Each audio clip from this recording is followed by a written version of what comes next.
Good evening, my friends. I want to begin tonight with a question that I need you to take seriously, not as a rhetorical exercise, not as a warm up to the teaching, as a real question asked directly to you in this moment. What have you given up on?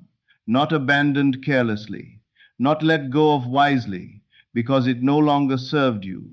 I mean the desire you buried with grief, the dream you stopped allowing yourself to want because wanting it became too painful, the healing you stopped praying for, the relationship you stopped imagining, the financial freedom you quietly decided was for other people, people with the right connections, the right background, the right luck. I want you to find that thing. Hold it. Don't look away from it yet. Because tonight, I'm going to ask you to look at it very differently than you have before. I'm going to ask you to consider the possibility seriously, not hopefully, but seriously, that the only thing standing between you and that desire is not circumstance, not fate, not the irreversibility of what has already happened. It is a single word, impossible. And that word, that single, devastating, creativity destroying word exists nowhere in the universe except in the mind that thinks it. Let me tell you what impossible actually is. It is not a description of reality.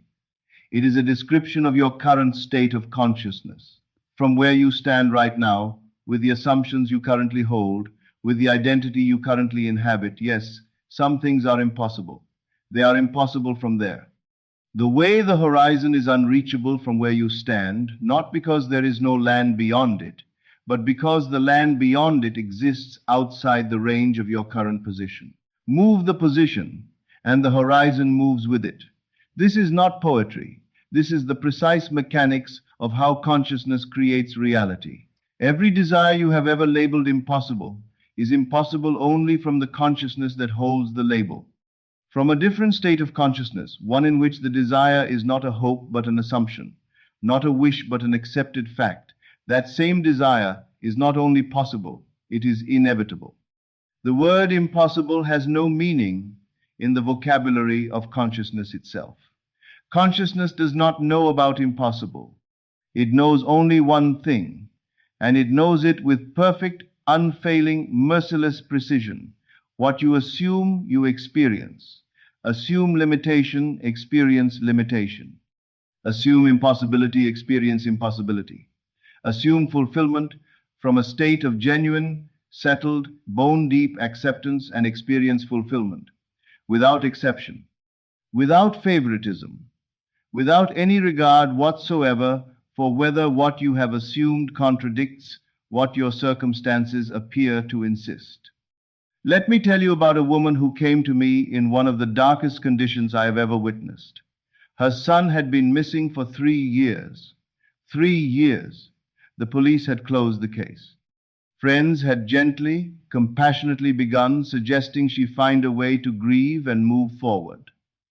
Even her closest family had accepted the conclusion that had never been officially stated but hung over everything like smoke. He was gone. She sat in front of me, not hysterical, that stage was long past, but hollowed. The particular emptiness of someone who has been hoping for so long that hope itself has become a source of pain. What can I do? She asked. Everyone says I need to accept reality. I looked at her and said something that, I know, seemed almost cruel in that moment. The only reality you need to accept is that your son is alive, well, and coming home to you. She stared at me. You don't know what happened to him. No, I said. But I know something far more important than what happened. I know what consciousness does. And I know that if you can imagine your son walking through your door, healthy, present, whole, and if you can feel the reality of that reunion with every cell of your body, that imaginal act must manifest.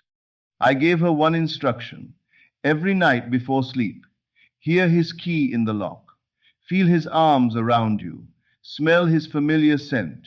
Have the conversation you'll have the evening he returns. Live in that reality so completely that his absence becomes the dream and his presence becomes the truth you occupy. 6 weeks later, she called me. Her son had contacted the police. He had been in another state, suffering from amnesia following an accident, living under an identity he didn't know wasn't his. His memory had returned suddenly, completely, and he was coming home. I tell you this story not for its drama. I tell it because it illustrates something that is easy to agree with in theory and very hard to practice in the moments when life is pressing against you with everything it has. There are no impossible things. There are only assumptions you haven't dared to make. Now, I want to ask you to think carefully about something. Why do most people fail to manifest what they consider impossible? It is not because they don't want it badly enough. Some of the most desperate desire I have ever witnessed has gone unfulfilled for years. Intensity of wanting is not the issue. It is not because they don't practice the techniques. Many people visualize faithfully, affirm daily, study these teachings with extraordinary commitment and still wait. The reason is this: they are trying to manifest the impossible while maintaining the consciousness of impossibility. They are sitting down to their visualization practice, carrying underneath the scene the weight of a belief that whispers, "But this probably won't work." But this is different from the cases I've heard about. But my situation is more complicated.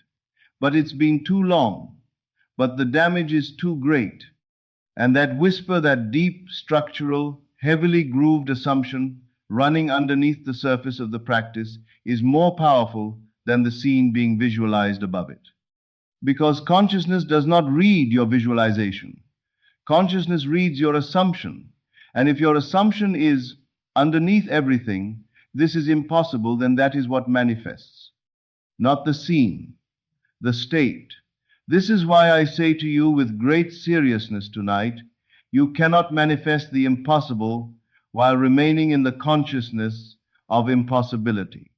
You must first become the person for whom the so-called impossibility is natural, normal, and already done. Not try to become, not work toward becoming. Become through assumption, through the willingness to inhabit a state of consciousness before the physical evidence arrives to justify it. I want to tell you about a man who arrived at one of my lectures who had been told by every qualified medical authority he could find that he would never walk again.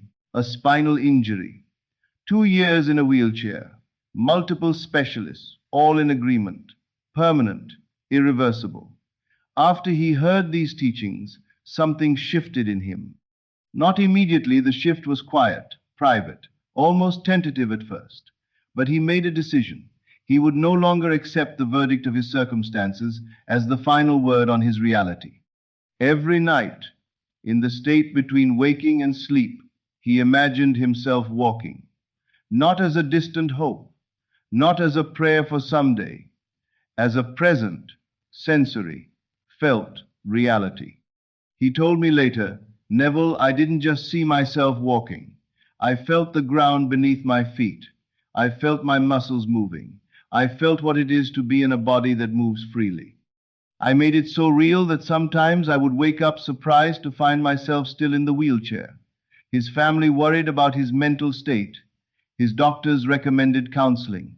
He persisted. 8 months in, something began, something the doctors had no framework for. Tingling in his legs, then sensation, then slowly movement returning where there had been none. 18 months after he began, he walked. The medical community called it unexplained, a spontaneous recovery outside the known parameters of his injury type. He knew exactly what had happened. He had dared to assume what every authority in his life told him was impossible, and he had persisted in that assumption until it was more real to him than his circumstances. Until the assumption hardened into fact, because that is the law. Let me say something now that I need you to hear clearly, because it is the place where most people make their error. Manifesting the impossible is not about overcoming obstacles. I want to say that again. It is not about overcoming obstacles. It is about rising to a state of consciousness in which those obstacles simply do not exist. There is a profound difference between a person who is fighting to make something happen and a person who is being someone for whom it has already happened. The first person is at war with their circumstances. The second person has simply moved to a different address. The first person is trying to climb a wall. The second person is standing on the other side of it. You cannot climb your way to the state of the wish fulfilled. You cannot struggle your way there. You cannot force your way there. You can only assume your way there. By doing what seems to the rational mind utterly backward, behaving as though the arrival has already occurred, before the physical evidence has appeared to confirm it. This is what the teaching means when it says, believe that you have received, and you shall receive. Not believe you will receive, not work to receive, not pray to receive. Believe you have received. Past tense. Already done. Complete. Because from the perspective of consciousness, which is the only perspective that actually creates anything, it is already done. Every state you could ever inhabit already exists. Creation is finished. Your desire is not a future event waiting to be created. It is an already existing reality waiting for you to move in. Now let me speak about the young man who cleaned offices. He was a janitor. No degree, no connections, no money, no industry contacts. And he wanted with a burning, specific, unshakable desire to be a film director. Everyone around him performed the mathematics of his situation with cheerful competence and arrived at the same answer. Impossible. But he had heard something in these teachings that most people hear and do not truly register. There is a difference between thinking about your desire and thinking from it.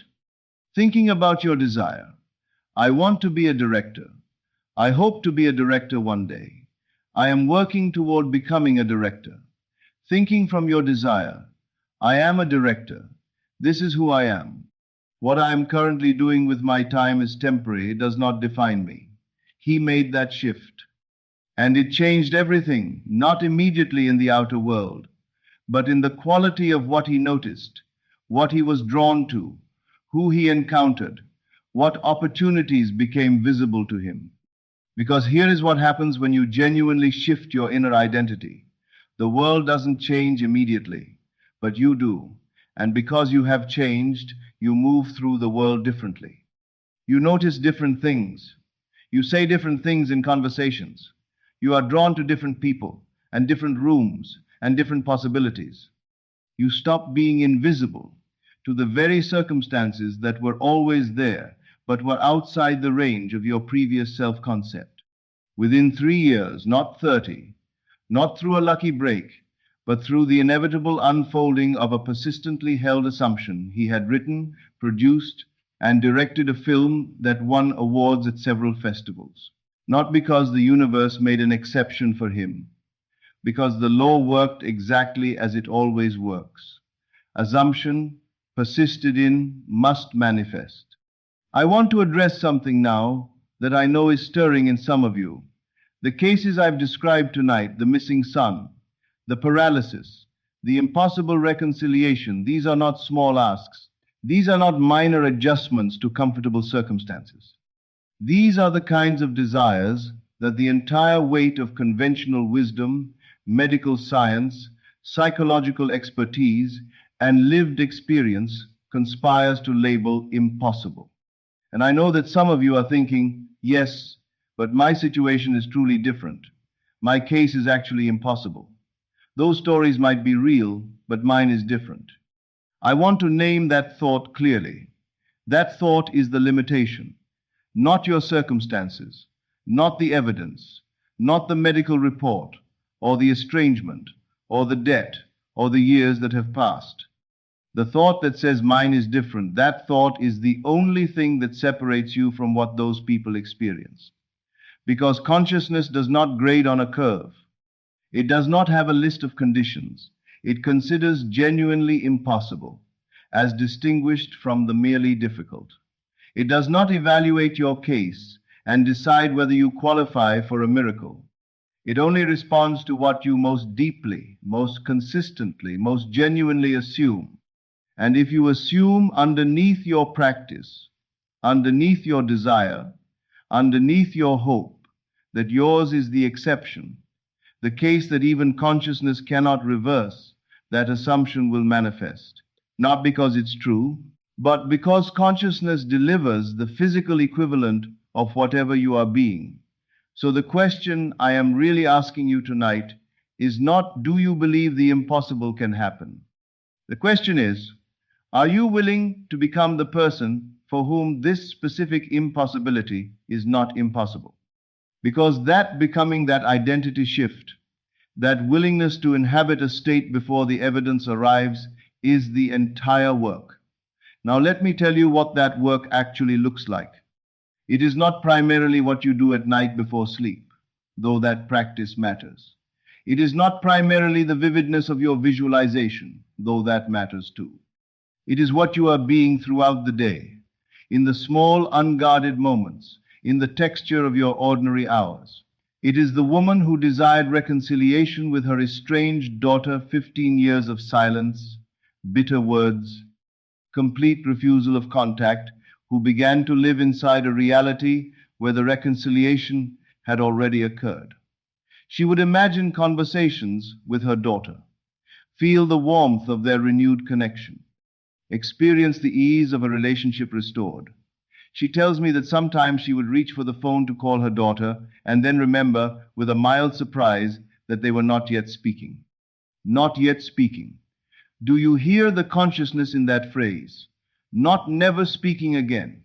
Not probably never speaking again. Not the doctors say it's permanent, but not yet.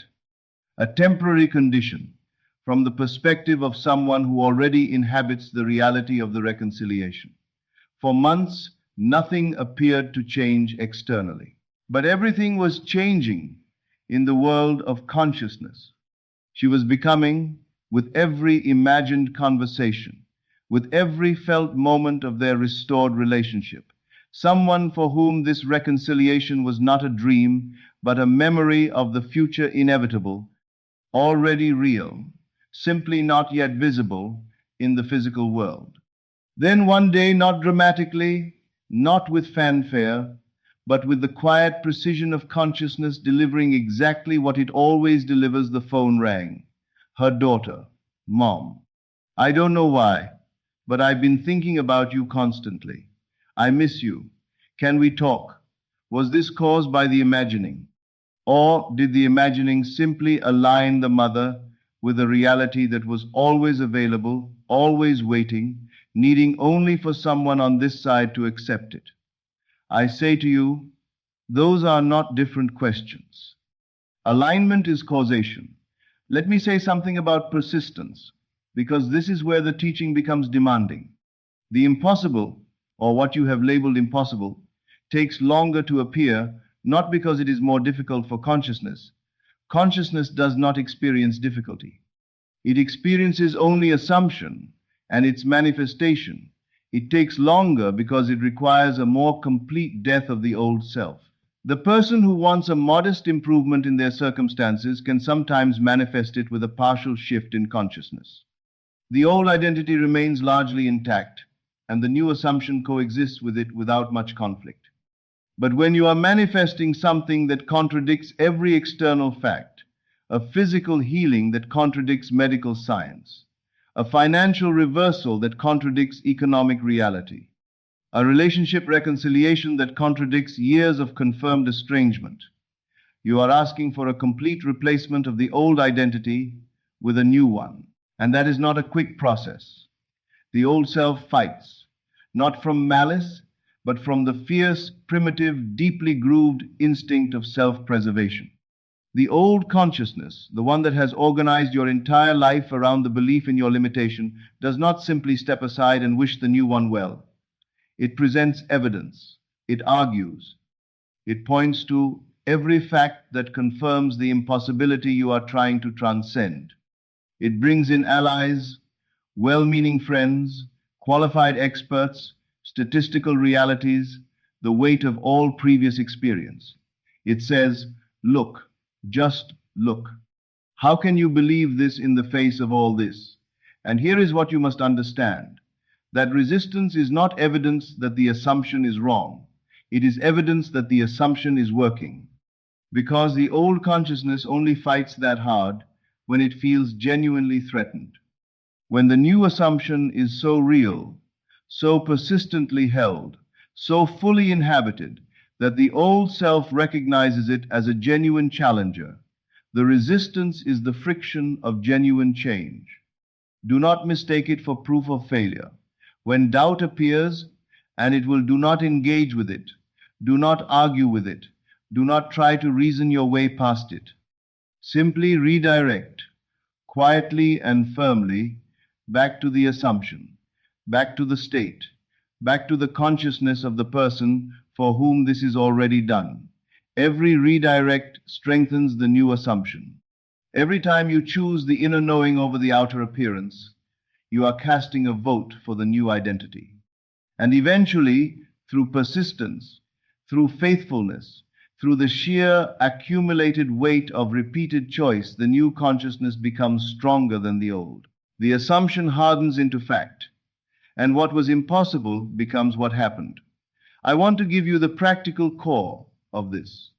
Every night, in those fertile moments before sleep, when the conscious mind quiets and the deeper mind becomes receptive, I want you to enact a scene.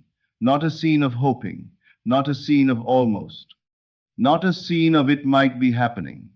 A scene that could only exist if your impossible desire were already fully accomplished.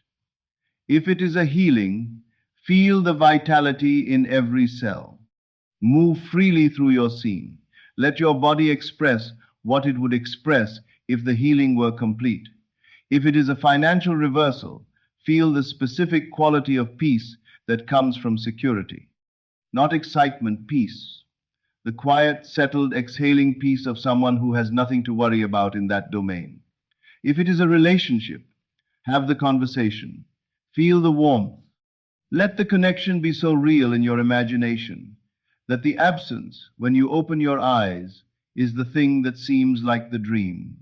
Make the scene so vivid, so emotionally inhabited, so sensorially complete that your nervous system cannot distinguish it from physical reality. And then, this is crucial, carry the feeling of that scene into your waking life, not the scene itself.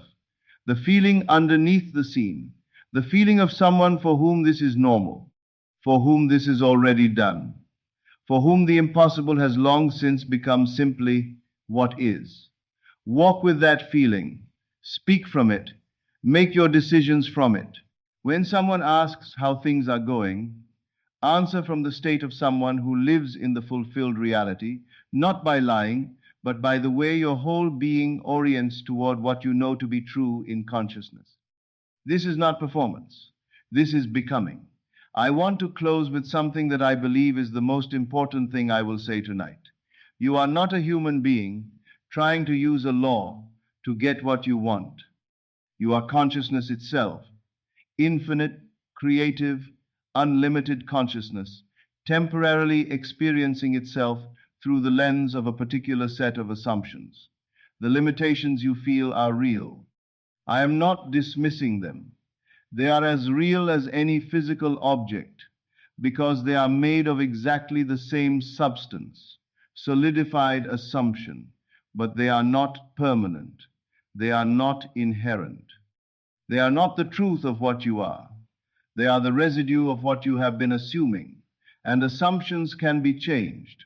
Not easily, perhaps, not instantly, in most cases, but completely and permanently through the willingness to inhabit a new state before the evidence arrives to justify it. This is the courage I am asking of you tonight. Not the courage to fight your circumstances. The circumstances will yield, they always yield, to a consciousness that has genuinely moved beyond them. The courage to inhabit what seems absurd. To stand in the assumption of your healed body while the pain is still present. To walk in the consciousness of abundance while the debt is still real. To live in the felt reality of your reconciled relationship while the silence continues. To be the director while you are still cleaning the office. This is not delusion. This is the most precise, clear-eyed understanding of how reality actually forms. The inner precedes the outer, always, without exception. The assumption creates the circumstance, not the other way around. And you, the person sitting here tonight, are the operant power in your own world, not a victim of it, not a passenger in it, the cause of it. So I leave you tonight with one challenge. Find the thing you have labeled impossible, the desire you have buried, the dream you have stopped allowing yourself to want, and just dare to assume it is already done. Not perfectly, not without doubt, not with the certainty of someone who has never feared, but with the willing, courageous, choice-based assumption of someone who has decided that this is the reality I will inhabit, regardless of what the evidence says.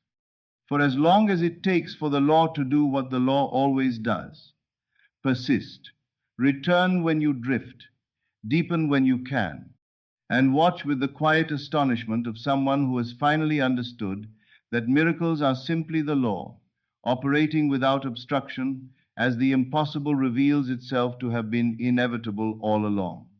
The impossible is not waiting for permission. It is waiting for you. Dare to assume, dare to persist, dare to become the version of yourself for whom the impossible is already simply what is. Good night. This is Neville Lectures. I'll see you again in the next video.